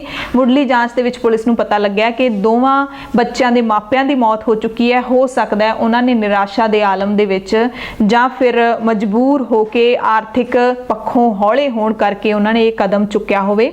ਹਾਲੇ पूरी जांच तो बाद ही सामने आएगा। पर यह ज़मीनी हकीकत है इस मुल्क की कि जे कोई बच्चा लावारिस है या फिर अनाथ हो जाता है, उन्होंने दी सरकारां किन्नी कुछ सार लैंदियां ने, इन्ने मंदे हालात हो जाते हैं कि वह खुदकुशी करन नूं ही मजबूर हो जाते हैं। गुरु की नगरी अमृतसर तो खबर है, इत्थे मीह पिया जदों मोले धार रात नूं तां सुल्तानविंड इलाके दे विच 3 मंजिला मकान दीयां तिन्ने छत्तां डिग्गण दे नाल 3 व्यक्तियों की मौत हो गई। इस मकान विच रहिंदे 2 परिवार हालांकि वाल-वाल बच गए ने। मृतकां दे विच 80 तो 85 साल का एक बजुर्ग, एक 35-36 साल का नौजवान ते एक 8 साल की बच्ची शामिल है। हादसे समय सारे जिहड़े लोग ने वो सुत्ते पए सीगे। 3 व्यक्ति मलबे दे हेठां दबे गए ने। सूचना जदों ही मिली फायर ब्रिगेड ਦੀਆਂ ਟੀਮਾਂ ਲੈ ਕੇ पुलिस मौके ਤੇ पहुंच गई। मलबा हटा के ਤਿੰਨਾਂ ਨੂੰ ਹਸਪਤਾਲ ਪਹੁੰਚਾਇਆ पर ਉਹਨਾਂ ਦੀ मौत हो चुकी सी। पता लग्या कि इमारत बहुत पुरानी सी ते परिवार किराए ते रहिंदे सी। सो इहो जिहियां खबरां आपां नित दिन पढ़दे रहने आ जदों मींह पैण दे नाल जां फिर उदां कमज़ोर हालत दे विच, खास करके मींह पैण दे नाल ही घरां दीयां छत्तां डिगदियां ने। पर इत्थे कोई भी इंस्पैक्शन नहीं हुंदी घरां दी कि किते किसे दा घर डिगण तां नहीं वाला, छत तां नहीं डिगण वाली, किस हालात दे विच लोग रह रहे ने, किसे नूं कोई मतलब नहीं, सरकार नूं कोई मतलब नहीं ते लोग इदां ही मर जांदे ने। रोटी कपड़ा मकान वर्गियां बेसिक लोड़ां ही इस मुल्क दे विच हाले सरकारां पूरीआं नहीं कर सकियां। लुधियाना तो शर्मसार करने वाला कारा सामने आया, जिथे लुधियाना दी एक फैक्ट्री दे विच काम करने वाली एक लड़की दे नाल लंच टाइम गैंग रेप करन दा मामला सामने आया। गैंग रेप करने वाले 2 मुलजमां नूं थाणा मोती नगर दी पुलिस ने गिरफ्तार कर लिया ते पीड़ित लड़की है जिहड़ी ओह ज़ेरे इलाज है। 20 साल दी उम्र लड़की दी भगत सिंह कलोनी दी रहण वाली है ते पुलिस दे कोल दर्ज होए बयान दे विच पता लग्या कि फैक्ट्री दे विच पैकिंग दा काम करदी सी। पंजाब दी खबरां दे विच ਤੁਹਾਨੂੰ ਦੱਸ ਦਿੰਨੇ ਆ, ਸੋਨੂ ਸੂਦ ਜਿਹੜੇ ਕਿ ਫਿਲਮ ਅਦਾਕਾਰ ਨੇ, ਅੱਜ ਕੱਲ ਅਸਲ ਦੁਨੀਆ ਦੇ ਵਿੱਚ ਵੀ ਉਹ ਲੋਕਾਂ ਦੇ ਹੀਰੋ ਬਣੇ ਹੋਏ ਨੇ ਤੇ ਹੁਣ ਉਹਨਾਂ ਨੇ ਆਪਣੀ ਜਿਹੜੀ ਮਦਦ ਕਰਨ ਦੀ ਮੁਹਿੰਮ ਹੈ ਉਸ ਦੇ ਵਿੱਚ ਹਰਿਆਣਾ ਦਾ ਇੱਕ ਜਿਹੜਾ ਰਿਮੋਟ ਏਰੀਆ ਦੇ ਵਿੱਚ ਪੈਂਦਾ ਪਿੰਡ ਮੋਰਨੀ ਹੈ, ਉੱਥੋਂ ਦੇ ਸਕੂਲੀ ਬੱਚਿਆਂ ਨੂੰ ਸਮਾਰਟਫੋਨ ਭੇਜੇ ਨੇ। ਸਕੂਲ ਦੇ ਵਿੱਚ ਸਮਾਰਟਫੋਨ ਭੇਜੇ ਹੈਗੇ ਨੇ ਬੱਚੇ ਤਾਂ ਕਿ ਆਨਲਾਈਨ ਕਲਾਸਾਂ ਦੀ ਪੜ੍ਹਾਈ ਹੈ ਜਿਹੜੀ ਉਹ ਕਰ ਸਕਣ। ਉਹਨਾਂ ਦੇ ਮਾਪੇ ਲੈਣ ਦੇ ਸਮਰੱਥ ਨਹੀਂ ਸੀਗੇ ਸਮਾਰਟਫੋਨ। ਉਸ ਤੋਂ ਬਾਅਦ ਸੋਨੂ ਸੂਦ ਨੇ ਜਦੋਂ अखबार दे विच खबर पढ़ी तो एक पत्रकार ने सोनू सूद नूं टैग कीती ये खबर, तो उस तो बाद सोनू सूद ने मोबाइल फोन जिहड़ा सीधा स्कूल दे विच भेजते, स्कूल के प्रिंसीपल नाल गलबात कीती ते बच्चिआं नूं इह वंड दित्ते गए ने स्मार्टफोन। तो एक होर चंगा काम है जिहड़ा ओह सोनू सूद ने कीता है। वैष्णो देवी की यात्रा शुरू हो गई है, 5 महीनों के बाद यात्रा की इजाजत मिली है ते जिहड़े श्रद्धालु हैगे ने ओह हवाई जहाज़ के राही इस यात्रा दे विच पहुंच रहे ने। जांदे जांदे दस दईए कि मालवे के सीनियर अकाली लीडर चतिन सिंह समाओ का अंतिम संस्कार किया गया है। चतिन सिंह समाओ की 27 अगस्त नूं मौत हो गई सी। श्रोमणी अकाली दल के टकसाली लीडर रहे ने, हलका बठिंडा तो साबका लोक सभा मैंबर भी रहे ने ते हलका बुढलाडा के साबका विधायक भी रहे ने, यानी कि MLA की सीट ते भी रह चुके ने, MP भी रह चुके ने। अचानक ही चतिन सिंह समाओ की मौत की खबर मिली सी, जिस तो बाद उन्हां नूं समाओ पिंड दे विच ही सरकारी सन्मानां दे नाल संस्कार कर दिता गया। काफ़ी लंबे समय तो उन्हां दी सेहत है जिहड़ी ओह खराब चल रही सी ते आखिरकार ओह इस दुनिया नूं, इस संसार नूं अलविदा कह गए ने। जथेदार समाओ तलवंडी साबो ते हलका जोगा तो श्रोमणी गुरुद्वारा प्रबंधक कमेटी के मैंबर भी रह चुके ने। 2012 दे विच अकाली दल की सरकार दे वेले हलका बुढलाडा राखवां तो MLA की सीट भी जित चुके ने। 28 अगस्त नूं पिंड समाओ दे विच उन्हां दा अंतिम संस्कार किया गया। हालांकि सोशल डिस्टेंसिंग का ध्यान रखते हुए कोरोना वायरस की महामारी के कारण उन्ने लोग तो नहीं शामिल हो सके, पर सरकारी सन्मानां दे नाल उन्हां नूं अंतिम विदायगी है जिहड़ी ओह दित्ती गई।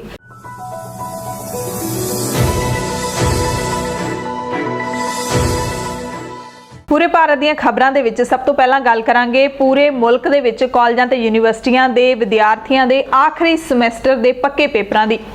सुप्रीम कोर्ट ने हुण आखिरी फैसला सुना दिता है कि पेपर लाजमी ही लए जाणगे। UGC के निर्देशों के मुताबिक पेपर लए जाणगे। बिना पेपर लए यूनीवर्सिटियां ते कॉलेज विद्यार्थियों पास नहीं कर सकते।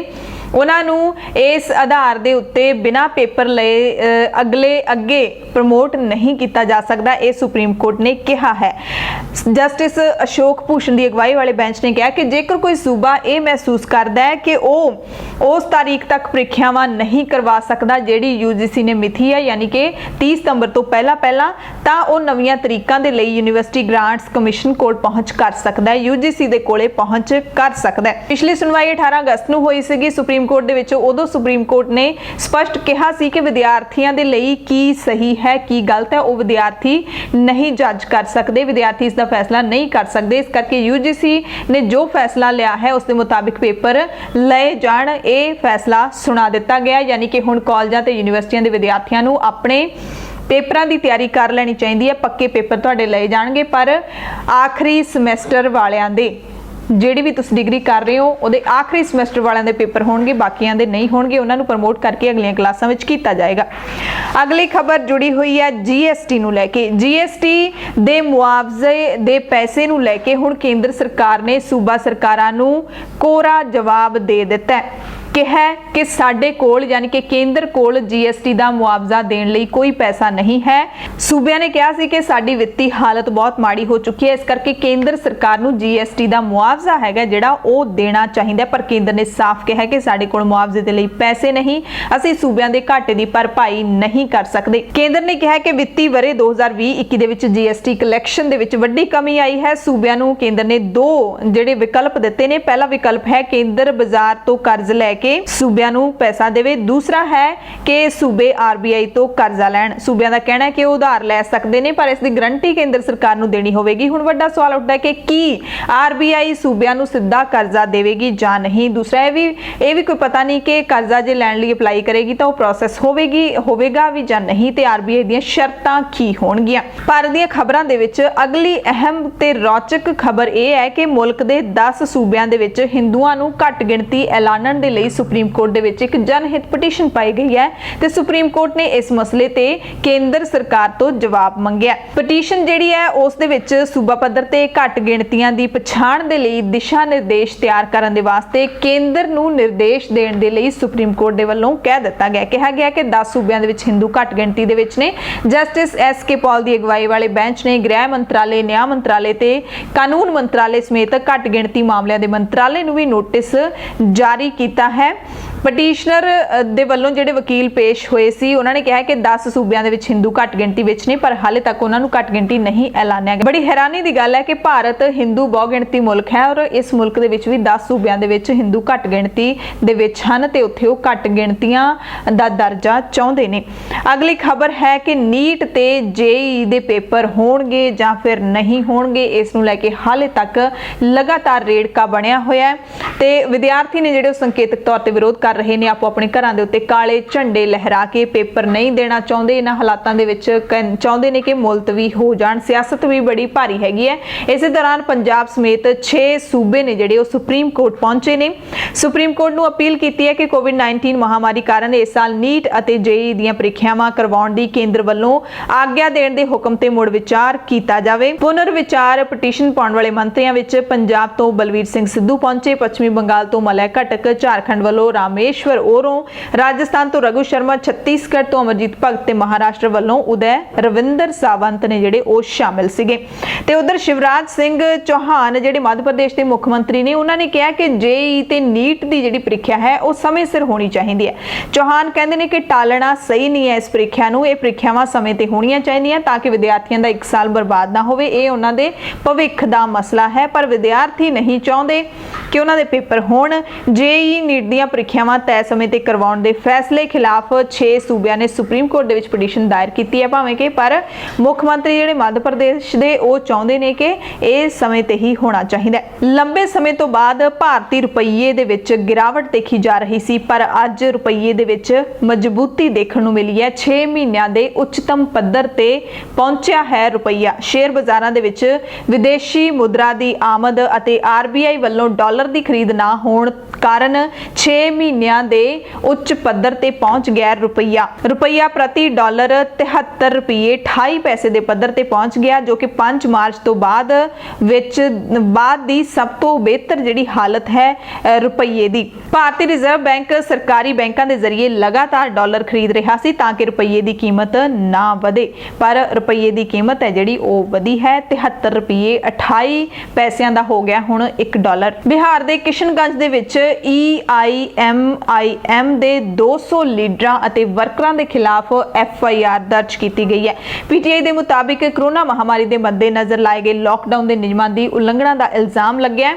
ਕਹਿੰਦੇ ਨੇ ਕਿ ਇਹਨਾਂ ਨੇ ਕਿਸ਼ਨਗੰਜ ਦੇ ਵਿੱਚ ਪਾਰਟੀ ਦੇ ਦਫ਼ਤਰ ਦੇ ਨੇੜੇ ਇੱਕ ਬੈਠਕ ਦਾ ਪ੍ਰਬੰਧ ਕੀਤਾ ਸੀ, ਜਿਸ ਤੋਂ ਬਾਅਦ FIR ਦਰਜ ਕੀਤੀ ਗਈ ਹੈ। ਸਾਰੇ ਇਹ ਮੁਸਲਿਮ ਲੀਡਰ ਤੇ ਵਰਕਰ ਜਿਹੜੇ ਇਕੱਠੇ ਹੋਏ ਸੀ ਉਹਨਾਂ ਦੇ ਖਿਲਾਫ। ਅਗਲੀ ਖਬਰ ਹੈ ਫੇਸਬੁੱਕ ਅਤੇ BJP ਦੇ ਆਪਸੀ ਰਿਸ਼ਤਿਆਂ ਦੀ ਬੜੀ ਚਰਚਾ ਹੋ ਰਹੀ ਹੈ ਪਿਛਲੇ ਦਿਨਾਂ ਦੇ ਵਿੱਚੋਂ, ਤੇ ਹੁਣ ਇੱਕ ਹੋਰ ਨਵੀਂ ਜਾਣਕਾਰੀ ਸਾਹਮਣੇ ਆਈ ਹੈ ਕਿ ਫੇਸਬੁੱਕ ਉੱਤੇ ਇਸ਼ਤਿਹਾਰਾਂ ਦੇ ਮਾਮਲਿਆਂ ਦੇ ਵਿੱਚ BJP ਪਾਰਟੀ ਹੈ ਜਿਹੜੀ ਉਹ ਸਭ ਤੋਂ ਮੋਹਰੀ ਹੈ। ਪਿਛਲੇ 18 ਮਹੀਨਿਆਂ ਦੇ ਵਿੱਚ ਭਾਰਤੀ ਜਨਤਾ ਪਾਰਟੀ ਭਾਰਤ ਦੇ ਵਿੱਚ ਸਮਾਜਿਕ ਮੁੱਦਿਆਂ, ਚੋਣਾਂ ਅਤੇ ਰਾਜਨੀਤੀ ਦੇ ਖੇਤਰ ਦੇ ਵਿੱਚ ਫੇਸਬੁੱਕ ਨੂੰ ਇਸ਼ਤਿਹਾਰ ਦੇਣ ਦੇ ਵਿੱਚ ਸਭ ਤੋਂ ਮੂਹਰੇ ਹੈ। ਸੱਤਾਧਾਰੀ ਧਿਰ ਨੇ ਫਰਵਰੀ 2019 ਤੋਂ 24 ਅਗਸਤ ਤੱਕ ਫੇਸਬੁੱਕ ਨੂੰ 4 ਕਰੋੜ 61 ਲੱਖ ਰੁਪਏ ਦੇ ਇਸ਼ਤਿਹਾਰ ਦਿੱਤੇ ਨੇ, ਤੇ ਇਸ ਲੜੀ ਵਿੱਚ ਭਾਰਤ ਦੇ ਵਿੱਚ ਮੁੱਖ ਵਿਰੋਧੀ ਪਾਰਟੀ ਕਾਂਗਰਸ ਹੈ ਜਿਹੜੀ ਉਹ ਫੇਸਬੁੱਕ ਨੂੰ ਇਸ਼ਤਿਹਾਰ ਦੇਣ ਦੇ ਮਾਮਲੇ 'ਚ ਦੂਸਰੇ ਨੰਬਰ ਤੇ ਹੈ।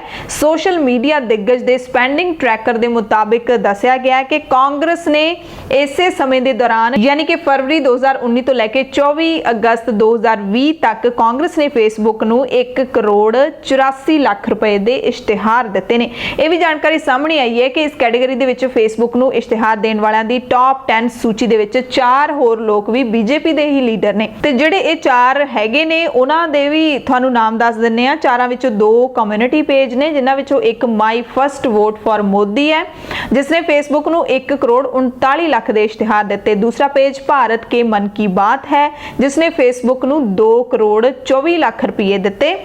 ਨੇਸ਼ਨ ਵਿਦ ਨੋਮੋ ਜਿਸ ਨੂੰ ਇੱਕ ਖਬਰ ਤੇ ਮੀਡੀਆ ਵੈਬਸਾਈਟ ਵਜੋਂ ਜਾਣਿਆ ਜਾਂਦਾ ਹੈ, ਇਸ ਮਿਆਦ ਵਿੱਚ ਫੇਸਬੁੱਕ ਨੂੰ ਇਸ ਨੇ 1 ਕਰੋੜ 28 ਲੱਖ ਰੁਪਏ ਦੇ ਇਸ਼ਤਿਹਾਰ ਨੇ ਜਿਹੜੇ ਉਹ ਦਿੱਤੇ ਨੇ। ਤੇ ਇੱਕ ਹੋਰ ਪੇਜ ਹੈ ਫੇਸਬੁੱਕ ਦਾ ਜਿਹੜਾ ਕਿ BJP ਲੀਡਰ ਤੇ ਸਾਬਕਾ ਸੰਸਦ ਮੈਂਬਰ RK ਸਿਨਹਾ ਦੇ ਨਾਲ ਜੁੜਿਆ ਹੋਇਆ। ਇਹਨਾਂ ਨੇ ਵੀ ਫੇਸਬੁੱਕ ਨੂੰ 65 ਲੱਖ ਰੁਪਏ ਦੇ ਇਸ਼ਤਿਹਾਰ ਦਿੱਤੇ ਨੇ।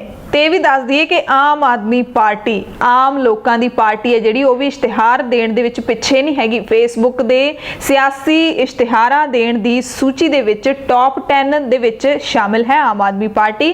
ਫੇਸਬੁੱਕ ਨੂੰ ਤਕਰੀਬਨ 69 ਲੱਖ ਰੁਪਏ ਦੇ ਇਸ਼ਤਿਹਾਰ ਨੇ ਜਿਹੜੇ ਉਹ ਦਿੱਤੇ ਨੇ ਆਮ ਆਦਮੀ ਪਾਰਟੀ ਨੇ।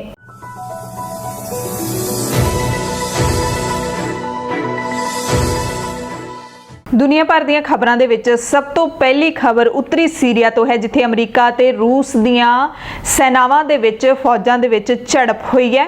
ਸੈਨਿਕ ਬਖਤਰਬੰਦ ਗੱਡੀਆਂ ਦੇ ਵਿੱਚ ਹੋਈ ਟੱਕਰ ਨੂੰ ਲੈ ਕੇ ਦੋਵੇਂ ਦੇਸ਼ ਹੁਣ ਇੱਕ ਦੂਸਰੇ ਦੇ ਉੱਤੇ ਇਲਜ਼ਾਮ ਲਾ ਰਹੇ ਨੇ। ਇਸ ਟੱਕਰ ਵਿੱਚ ਕਈ ਅਮਰੀਕੀ ਸੈਨਿਕ ਜ਼ਖਮੀ ਹੋਏ ਨੇ। ਦੋਵਾਂ ਦੇਸ਼ਾਂ ਦੀਆਂ ਬਖਤਰਬੰਦ ਗੱਡੀਆਂ ਦੀ ਟੱਕਰ ਦਾ ਵੀਡੀਓ ਰੂਸ ਦੀ ਵੈਬਸਾਈਟ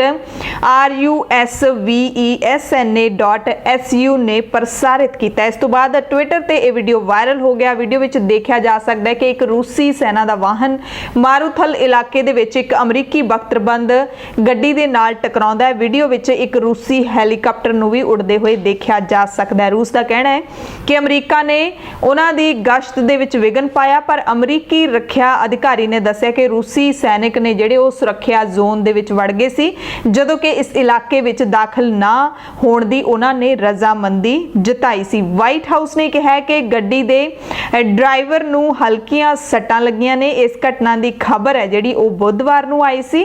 ਸੀਰੀਆ ਵਿੱਚ ਅਮਰੀਕੀ ਅਤੇ ਰੂਸੀ ਸੈਨਾ ਦੇ ਵਿਚਕਾਰ ਸੰਵਾਦ ਹੈ ਜਿਹੜਾ ਉਹ ਤਾਂ ਲਗਾਤਾਰ ਚੱਲਦਾ ਰਹਿੰਦਾ, ਪਰ ਇਸ ਤਰ੍ਹਾਂ ਦਾ ਟਕਰਾਵ ਹੈ ਜਿਹੜਾ ਉਹ ਘੱਟ ਹੀ ਹੁੰਦਾ ਹੈ। ਅਗਲੀ ਖਬਰ ਜਾਪਾਨ ਤੋਂ ਹੈ, ਜਿੱਥੇ ਪ੍ਰਧਾਨ ਮੰਤਰੀ ਸ਼ਿੰਜੋ ਆਬੇ ਨੇ ਆਪਣੇ ਅਹੁਦੇ ਤੋਂ ਅਸਤੀਫਾ ਦੇ ਦਿੱਤਾ ਹੈ। ਜਾਣਕਾਰੀ ਮਿਲੀ ਹੈ ਕਿ ਲਗਾਤਾਰ ਸਿਹਤ ਵਿਗੜਦੀ ਹੋਣ ਕਾਰਨ ਉਹਨਾਂ ਨੇ ਆਪਣਾ ਅਹੁਦਾ ਛੱਡ ਦਿੱਤਾ ਹੈ। 65 ਸਾਲਾਂ ਦੇ ਆਬੇ ਲੰਬੇ ਸਮੇਂ ਤੋਂ ਪੇਟ ਦੀ ਅੰਤੜੀਆਂ ਦੀ ਬਿਮਾਰੀ ਦੇ ਨਾਲ ਜੂਝ ਰਹੇ ਸੀ ਤੇ ਇਸ ਸਮੇਂ ਦੇ ਦੌਰਾਨ ਕਈ ਵਾਰੀ ਹਸਪਤਾਲ ਦੇ ਵਿੱਚ ਦਾਖਲ ਵੀ ਹੋਏ ਤੇ ਲਾਸਟ ਟਾਈਮ ਉਹ ਹਸਪਤਾਲ ਦੇ ਵਿੱਚ 7 ਘੰਟੇ ਦਾਖਲ ਰਹੇ ਸੀ। ਉਸ ਤੋਂ ਬਾਅਦ ਇਹ ਵੀ ਖਬਰਾਂ ਮਿਲ ਰਹੀਆਂ ਸੀ ਕਿ ਜਾਪਾਨ ਦੇ ਪ੍ਰਧਾਨ ਮੰਤਰੀ ਸ਼ਿੰਜੋ ਆਬੇ ਜਿਹੜਾ ਉਹ ਪ੍ਰੈਸ ਕਾਨਫਰੰਸ ਕਰਨ ਜਾ ਰਹੇ ਨੇ ਤੇ ਆਖਿਰਕਾਰ ਇਹ ਜਾਣਕਾਰੀ ਮਿਲ ਹੀ ਗਈ ਕਿ ਉਹਨਾਂ ਨੇ ਆਪਣੇ ਅਹੁਦੇ ਤੋਂ ਅਸਤੀਫਾ ਦੇ ਦਿੱਤਾ ਹੈ। ਹੁਣ ਜਾਪਾਨ ਦੇ ਪ੍ਰਧਾਨ ਮੰਤਰੀ ਦਾ ਅਹੁਦਾ ਕੌਣ ਸੰਭੇਗਾ, ਇਹ ਨਵੀਂ ਖਬਰ ਆਏਗੀ। ਇੱਕ ਖੋਜ ਆਈ ਹੈ ਜਿਸ ਦੇ ਵਿੱਚ ਸਾਹਮਣੇ ਆਇਆ ਕਿ ਬੱਚਿਆਂ ਦੇ ਵਿੱਚ ਕਰੋਨਾ ਵਾਇਰਸ ਦੀ ਜਿਹੜੀ ਗੰਭੀਰ ਲਾਗ ਹੈ ਉਹ ਦੁਰਲੱਭ ਹੈਗੀ ਹੈ। ਬਰਤਾਨੀਆ ਵਿੱਚ ਇੱਕ ਰਿਸਰਚ ਸਟੱਡੀ ਦੇ ਮੁਤਾਬਿਕ ਬੱਚਿਆਂ ਦੇ ਉੱਤੇ ਇੱਕ ਸਰਵੇ ਜਿਹੜਾ ਕੀਤਾ ਗਿਆ, ਉਸ ਤੋਂ ਪਤਾ ਲੱਗਿਆ ਕਿ ਬੱਚਿਆਂ ਵਿੱਚ ਕਰੋਨਾ ਦਾ ਜਿਹੜਾ ਗੰਭੀਰ ਲਾਗ ਹੈਗੀ ਹੈ ਉਹ ਦੁਰਲੱਭ ਹੈ ਤੇ ਜਦੋਂ ਕਿ ਉਹਨਾਂ ਦੀ ਮੌਤ ਹੈਗੀ ਹੈ ਉਹ ਹੋਰ ਵੀ ਦੁਰਲੱਭ ਹੈ। ਇਹ ਖੋਜ ਕੋਵਿਡ-19 ਦੇ ਕਾਰਨ ਬਰਤਾਨੀਆ ਦੇ 138 ਹਸਪਤਾਲਾਂ ਵਿੱਚ ਭਰਤੀ ਕੀਤੇ ਗਏ ਬੱਚਿਆਂ ਤੇ ਕੀਤੀ ਗਈ ਹੈ। ਇਸ ਦੇ ਮੁਤਾਬਿਕ ਹਸਪਤਾਲਾਂ ਵਿੱਚ ਭਰਤੀ ਕੀਤੇ ਗਏ ਬੱਚਿਆਂ ਵਿੱਚੋਂ ਕੇਵਲ 6 ਬੱਚਿਆਂ ਦੀ ਮੌਤ ਹੋਈ। ਕੁੱਲ ਅੰਕੜੇ ਦੇ ਹਿਸਾਬ ਦੇ ਨਾਲ ਇਹ ਉਸ ਦਾ ਮਾਤਰ 1% ਹੈ, ਯਾਨੀ ਕਿ ਮੌਤ ਦਰ 1% ਰਹੀ ਹੈ। ਜਿਨ੍ਹਾਂ ਬੱਚਿਆਂ ਦੀ ਮੌਤ ਕਰੋਨਾ ਦੇ ਕਾਰਨ ਹੋਈ ਉਹ ਪਹਿਲਾਂ ਤੋਂ ਹੀ ਕਿਸੇ ਨਾ ਕਿਸੇ ਹੋਰ ਗੰਭੀਰ ਬਿਮਾਰੀ ਜਾਂ ਸਿਹਤ ਸਮੱਸਿਆ ਦੇ ਨਾਲ ਜੂਝ ਰਹੇ ਸੀ। ਰਿਸਰਚ ਟੀਮ ਦੀ ਅਗਵਾਈ ਕਰ ਰਹੇ ਡਾਕਟਰਾਂ ਵਿੱਚੋਂ ਇੱਕ ਬ੍ਰਿਟਨ ਯੂਨੀਵਰਸਿਟੀ ਆਫ ਲਿਵਰਪੂਲ ਦੇ outbreak medicine and child health ਦੇ ਪ੍ਰੋਫੈਸਰ ਮੈਲਕਮ ਸੈਂਪਲੇ ਨੇ ਕਿਹਾ ਕਿ ਨਿਸ਼ਚਿਤ ਤੌਰ ਤੇ ਅਸੀਂ ਕਹਿ ਸਕਦੇ ਹਾਂ ਕਿ ਬੱਚਿਆਂ ਨੂੰ ਕੋਵਿਡ-19 ਕੋਈ ਵੱਡੀ ਹਾਨੀ ਨਹੀਂ ਪਹੁੰਚਾ ਰਿਹਾ। ਉਹਨਾਂ ਨੇ ਕਿਹਾ ਕਿ ਇਸ ਖੋਜ ਤੋਂ ਇਹ ਸੰਦੇਸ਼ ਮਿਲਦਾ ਹੈ ਕਿ ਬੱਚਿਆਂ ਵਿੱਚ ਕੋਵਿਡ-19 ਦਾ ਗੰਭੀਰ ਰੂਪ ਲੈਣਾ ਦੁਰਲੱਭ ਹੋਵੇਗਾ। ਇਸੇ ਕਾਰਨ ਮੌਤਾਂ ਨੇ ਜਿਹੜੀਆਂ ਉਹ ਹੋਰ ਵੀ ਘੱਟ ਨੇ ਤੇ ਇਹ ਹੋਰ ਵੀ ਦੁਰਲੱਭ ਹੈ ਕਿ ਉਹਨਾਂ ਦੀਆਂ ਮੌਤਾਂ ਨੇ ਜਿਹੜੀਆਂ ਉਹ ਘੱਟ ਹੋ ਰਹੀਆਂ ਨੇ ਤੇ ਹੁਣ ਮਾਪੇ ਨਿਸ਼ਚਿੰਤ ਹੋ ਸਕਦੇ ਨੇ ਤੇ ਸਕੂਲ ਜਾਣ ਨਾਲ ਬੱਚਿਆਂ ਨੂੰ ਕੋਈ ਵੀ ਖਤਰਾ ਨਹੀਂ ਹੈ, ਇਹ ਬਰਤਾਨੀਆ ਦੀ ਇੱਕ ਸਟੱਡੀ ਕਹਿੰਦੀ ਹੈ। ਤੇ ਜੇ ਗਲੋਬਲ ਡੇਟਾ ਨੂੰ ਦੇਖ ਲਈਏ ਤਾਂ ਵੀ ਪਤਾ ਲੱਗਦਾ ਹੈ ਕਿ ਇਸ ਮਹਾਮਾਰੀ ਨੇ ਦੁਨੀਆ ਭਰ ਵਿੱਚ 1 ਤੋਂ 2% ਬੱਚਿਆਂ ਅਤੇ ਨੌਜਵਾਨਾਂ ਨੂੰ ਪ੍ਰਭਾਵਿਤ ਕੀਤਾ ਹੈ। ਬਾਕੀ ਸਾਰੇ ਜਿਹੜੇ ਨੇ ਵੱਡੀ ਉਮਰ ਦੇ ਲੋਕ ਹੀ ਪ੍ਰਭਾਵਿਤ ਹੋਏ ਨੇ। ਅਗਲੀ ਖਬਰ ਕੈਨੇਡਾ ਤੇ ਚੀਨ ਦੇ ਨਾਲ ਜੁੜੀ ਹੋਈ ਹੈ। ਦੋਵਾਂ ਦੇਸ਼ਾਂ ਦੇ ਦਰਮਿਆਨ ਥੋੜਾ ਤਣਾਅ ਹੈ ਜਿਹੜਾ ਉਹ ਮਹਾਮਾਰੀ ਦੇ ਦੌਰਾਨ ਵਧਿਆ। ਚੀਨ ਦਾ ਅਮਰੀਕਾ ਦੇ ਨਾਲ ਵੀ ਵਧਿਆ, ਭਾਰਤ ਦੇ ਨਾਲ ਵੀ ਵਧਿਆ ਤੇ ਕੈਨੇਡਾ ਦੇ ਨਾਲ ਵੀ ਤਣਾਅ ਵਧਿਆ ਹੈ। ਇਸੇ ਦਰਮਿਆਨ ਖਬਰ ਆ ਰਹੀ ਹੈ ਕਿ ਦੋਵੇਂ ਮੁਲਕਾਂ ਦੀਆਂ ਜਿਹੜੀਆਂ ਮੈਡੀਕਲ ਕੰਪਨੀਆਂ ਨੇ ਉਹ ਮਿਲ ਕੇ ਕਰੋਨਾ ਵੈਕਸੀਨ ਦੇ ਉੱਤੇ ਸਾਂਝੇ ਤੌਰ ਤੇ ਕੰਮ ਕਰ ਰਹੀਆਂ ਸੀ, ਪਰ ਹੁਣ ਇਹ ਪਾਰਟਨਰਸ਼ਿਪ ਖਤਮ ਹੋ ਗਈ ਹੈ। ਪਰ ਕੈਨੇਡਾ ਦੇ ਵਿਦੇਸ਼ ਮੰਤਰੀ ਫਰਾਂਸਵਾ ਫਿਲਿਪ ਕਹਿੰਦੇ ਨੇ ਕਿ ਇਸ ਪਾਰਟਨਰਸ਼ਿਪ ਦੇ ਖਤਮ ਹੋਣ ਦਾ ਸਾਡੇ ਤਣਾਅਪੂਰਨ ਰਿਸ਼ਤਿਆਂ ਦੇ ਨਾਲ ਕੋਈ ਨਾਤਾ ਨਹੀਂ ਹੈ। ਰੋਮ ਦੇ ਵਿੱਚ ਸ਼ਾਂਪਾਨੀਏ ਨੇ ਚੀਨੀ ਵਿਦੇਸ਼ ਮੰਤਰੀ ਵਾਂਗ ਯੀ ਸੇ ਦੇ ਨਾਲ ਮੁਲਾਕਾਤ ਕੀਤੀ ਸੀ। 90 ਮਿੰਟ ਇਹਨਾਂ ਦੀ ਮੁਲਾਕਾਤ ਚੱਲੀ ਸੀ ਤੇ ਇਸ ਦੌਰਾਨ ਕੈਨੇਡਾ ਦੇ ਵਿਦੇਸ਼ ਮੰਤਰੀ ਨੇ ਚੀਨ ਵਿੱਚ ਹਿਰਾਸਤ ਵਿੱਚ ਰੱਖੇ ਗਏ ਉਹਨਾਂ ਦੇ 2 ਨਾਗਰਿਕਾਂ ਨੂੰ ਛੱਡਣ ਦੇ ਲਈ ਵੀ ਕਿਹਾ ਗਿਆ ਸੀ। ਕੈਨੇਡਾ ਸਰਕਾਰ ਨੇ ਜਿਹੜਾ ਬਿਆਨ ਜਾਰੀ ਕੀਤਾ ਹੈ ਉਹਦੇ ਵਿੱਚ ਕਿਹਾ ਗਿਆ ਕਿ ਦੋਵਾਂ ਮੁਲਕਾਂ ਦੇ ਵਿਚਕਾਰ ਕਰੋਨਾ ਦੀ ਵੈਕਸੀਨ ਨੂੰ ਲੈ ਕੇ ਵੀ ਚਰਚਾ ਹੋਈ ਤੇ ਇਸ ਤੋਂ ਇੱਕ ਦਿਨ ਪਹਿਲਾਂ ਹੀ ਕੈਨੇਡਾ ਦੀ ਨੈਸ਼ਨਲ ਰਿਸਰਚ ਕਾਉਂਸਲ ਨੇ ਚੀਨੀ ਕੰਪਨੀ ਕੈਂਸਨੋ ਦੇ ਨਾਲ ਕਰਾਰ ਰੱਦ ਹੋਣ ਦਾ ਐਲਾਨ ਵੀ ਕੀਤਾ ਸੀ। ਕਾਉਂਸਲ ਦਾ ਕਹਿਣਾ ਹੈ ਕਿ ਕੰਪਨੀ ਵਿੱਚ ਅਥਾਰਟੀ ਨਾ ਹੋਣ ਕਾਰਨ ਉਹ ਫਿਲਹਾਲ ਵੈਕਸੀਨ ਭੇਜਣ ਦੇ ਵਿੱਚ ਨਾਕਾਮ ਹੈ। ਅਗਲੀ ਖਬਰ ਹੈ ਕਿ ਕਰੋਨਾ ਵੈਕਸੀਨ ਬਣਾਉਣ ਦੇ ਲਈ 8 ਦੱਖਣੀ ਅਮਰੀਕੀ ਦੇਸ਼ਾਂ ਨੇ ਆਪਸ ਦੇ ਵਿੱਚ ਹੱਥ ਮਿਲਾ ਲਿਆ। 8 ਮੁਲਕਾਂ ਦੇ ਵਿੱਚ ਆਪਸੀ ਸਹਿਮਤੀ ਬਣ ਗਈ ਹੈ ਕਿ ਉਹ ਮਿਲ ਕੇ ਵੈਕਸੀਨ ਦੇ ਉੱਤੇ ਕੰਮ ਕਰਨਗੇ ਜਿਸ ਦੇ ਕਈ ਫਾਇਦੇ ਹੋਣਗੇ। ਇਹ ਦੇਸ਼ ਨੇ Chile, Argentina, Brazil, Colombia, Paraguay, Peru, Ecuador ਤੇ ਗੁਆਨਾ, ਇਹ ਸਾਰੇ ਦੇਸ਼ਾਂ ਨੇ ਮਿਲ ਕੇ ਹੁਣ ਕਰੋਨਾ ਦੀ ਵੈਕਸੀਨ ਬਣਾਉਣੀ ਹੈ। ਇਹਨਾਂ 8 ਦੇਸ਼ਾਂ ਦੇ ਵਿਦੇਸ਼ ਮੰਤਰੀਆਂ ਦੀ ਵਰਚੁਅਲ ਬੈਠਕ ਹੋਈ ਜਿਸ ਤੋਂ ਬਾਅਦ ਬਿਆਨ ਜਾਰੀ ਕੀਤਾ ਗਿਆ ਕਿ ਵੈਕਸੀਨ ਦੇ ਲਈ ਇਕੱਠੇ ਕੰਮ ਕਰਨ ਦੇ ਫਾਇਦੇ ਨੇ, ਖਾਸ ਕਰਕੇ ਜ਼ਰੂਰੀ ਗਿਣਤੀ ਵਿੱਚ ਅਤੇ ਘੱਟ ਕੀਮਤ ਦੇ ਵਿੱਚ ਅਸੀਂ ਵੈਕਸੀਨ ਹਾਸਲ ਕਰ ਪਾਵਾਂਗੇ। ਜਰਮਨੀ ਦੀ ਚਾਂਸਲਰ ਐਂਜਲਾ ਮਾਰਕਲ ਨੇ ਦੱਸਿਆ ਕਿ ਸਰਦੀਆਂ ਨੇੜੇ ਨੇ, ਅਜਿਹੇ ਵਿੱਚ ਆਉਣ ਵਾਲੇ ਮਹੀਨਿਆਂ ਵਿੱਚ ਕਰੋਨਾ ਵਾਇਰਸ ਦੇ ਕਾਰਨ ਹਾਲਾਤ ਹੋਰ ਖਰਾਬ ਹੋ ਜਾਣਗੇ, ਇਹ ਕਿਹਾ ਜਰਮਨੀ ਦੀ ਚਾਂਸਲਰ ਨੇ। ਪ੍ਰੈਸ ਕਾਨਫਰੰਸ ਦੇ ਵਿੱਚ ਉਹਨਾਂ ਨੇ ਕਿਹਾ ਕਿ ਆਉਣ ਵਾਲੇ ਕੁਝ ਮਹੀਨਿਆਂ ਦੇ ਵਿੱਚ ਕੁਝ ਚੀਜ਼ਾਂ ਗਰਮੀਆਂ ਦੀ ਤੁਲਨਾ ਦੇ ਵਿੱਚ ਮੁਸ਼ਕਿਲ ਹੋ ਜਾਣਗੀਆਂ। ਅਸੀਂ ਗਰਮੀਆਂ ਦੇ ਵਿੱਚ ਆਜ਼ਾਦੀ ਦਾ ਲੁਤਫ ਉਠਾਇਆ ਤੇ ਹਵਾ ਦੇ ਵਿੱਚ ਮੌਜੂਦ ਜਿਹੜੇ ਕਣਾਂ ਤੋਂ ਅਸੀਂ ਬਚੇ ਰਹੇ, ਬਾਹਰ ਘੁੰਮਣ ਕਾਰਨ ਹੀ ਅਜਿਹਾ ਹੋ ਪਾਇਆ। ਪਰ ਜੇ ਸਰਦੀ ਹੁਣ ਆਉਣ ਵਾਲੀ ਹੈ ਤਾਂ ਸਰਦੀਆਂ ਦੇ ਵਿੱਚ ਜਿਹੜਾ ਹਾਲਾਤ ਹੋਰ ਖਰਾਬ ਹੋ ਜਾਣਗੇ। ਤੇ ਜੇ WHO ਦੀ ਗੱਲ ਕਰ ਲਈਏ ਤਾਂ WHO ਦੇ ਮਾਹਿਰ ਡਾਕਟਰ ਕਹਿੰਦੇ ਨੇ ਕਿ ਜਿਹੜਾ ਕਲਾਈਮੇਟ ਹੈ ਉਸ ਦਾ ਕਰੋਨਾ ਵਾਇਰਸ ਤੇ ਕੋਈ ਅਸਰ ਨਹੀਂ ਹੈ। ਕਰੋਨਾ ਵਾਇਰਸ ਉੱਥੇ ਵੀ ਫੈਲਿਆ ਹੋਇਆ ਜਿੱਥੇ ਠੰਡ ਪੈ ਰਹੀ ਹੈ ਤੇ ਕਰੋਨਾ ਵਾਇਰਸ ਉੱਥੇ ਵੀ ਫੈਲਿਆ ਹੋਇਆ ਜਿੱਥੇ ਗਰਮੀ ਪੈ ਰਹੀ ਹੈ। ਸਵਿਟਜ਼ਰਲੈਂਡ ਅਤੇ ਜਮਾਇਕਾ ਮੁਲਕਾਂ ਤੋਂ ਆਉਣ ਵਾਲਿਆਂ ਨੂੰ ਬ੍ਰਿਟੇਨ ਦੇ ਵਿੱਚ ਕੁਆਰੰਟਾਈਨ ਹੋਣਾ ਪਵੇਗਾ। ਬਰਤਾਨੀਆ ਨੇ ਹੁਣ ਇੱਕ ਹੋਰ ਨਵਾਂ ਐਲਾਨ ਕਰ ਦਿੱਤਾ ਹੈ, ਕਿਹਾ ਕਿ ਉਹ ਸਵਿਟਜ਼ਰਲੈਂਡ, ਜਮਾਇਕਾ ਅਤੇ ਚੈੱਕ ਗਣਰਾਜ ਦਾ ਨਾਮ ਟਰੈਵਲ ਸੂਚੀ ਤੋਂ ਹਟਾ ਰਹੀ ਹੈ। ਇਹ ਸਰਕਾਰ ਨੇ ਐਲਾਨ ਕੀਤਾ ਹੈ, ਜਿਸ ਤੋਂ ਬਾਅਦ ਇੱਥੋਂ ਆਉਣ ਵਾਲੇ ਲੋਕਾਂ ਨੂੰ ਹੁਣ ਕੁਆਰੰਟੀਨ ਦੇ ਵਿੱਚ ਰਹਿਣਾ ਪਵੇਗਾ। यानी कि ਜਿਹੜੇ ਵੀ ਲੋਕ ਸਵਿਟਜ਼ਰਲੈਂਡ ਜਮਾਇਕਾ ਜਾਂ ਚੈੱਕ ਗਣਰਾਜ ਤੋਂ ਆਉਂਦੇ ਨੇ ਬਰਤਾਨੀਆ ਦੇ ਵਿੱਚ ਉਹਨਾਂ ਨੂੰ ਕੁਆਰੰਟੀਨ ਰਹਿਣਾ ਪਵੇਗਾ, ਉਹ ਵੀ 14 ਦਿਨਾਂ ਦੇ ਕੁਆਰੰਟੀਨ ਦੇ ਵਿੱਚ।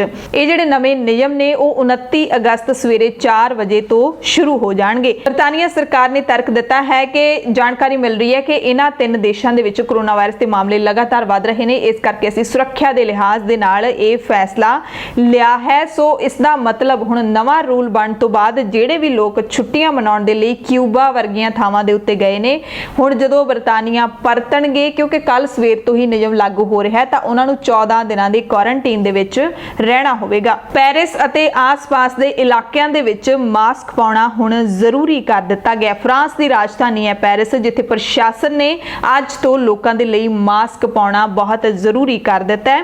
ਸਥਾਨਕ ਪੁਲਿਸ ਨੇ ਕਿਹਾ ਕਿ ਪੈਰਿਸ ਤੇ ਉਸਦੇ ਆਸ-ਪਾਸ ਦੇ ਪੇਟੀਟ ਕੁਨਰ ਇਨਰ ਰਿੰਗ ਦੇ ਇਲਾਕੇ ਦੇ ਵਿੱਚ ਪੈਦਲ ਚੱਲਣ ਵਾਲੇ ਅਤੇ ਸਾਈਕਲ ਸਵਾਰਾਂ ਦੇ ਉੱਤੇ ਇਹ ਨਿਯਮ ਲਾਗੂ ਹੋਣਗੇ। ਇਹ ਜਿਹੜਾ ਇਲਾਕਾ ਹੈ ਬਹੁਤ ਹੀ ਸੰਘਣੀ ਆਬਾਦੀ ਵਾਲਾ ਹੈ। ਇੱਥੇ 70 ਲੱਖ ਦੇ ਕਰੀਬ ਲੋਕ ਰਹਿੰਦੇ ਨੇ। ਹਾਲਾਂਕਿ ਕਾਰ ਦੇ ਅੰਦਰ ਜਿਹੜੇ ਲੋਕ ਸਵਾਰੀ ਕਰ ਰਹੇ ਹੋਣਗੇ ਉਹਨਾਂ ਦੇ ਲਈ ਮਾਸਕ ਪਹਿਨਣਾ ਜ਼ਰੂਰੀ ਨਹੀਂ ਹੋਵੇਗਾ।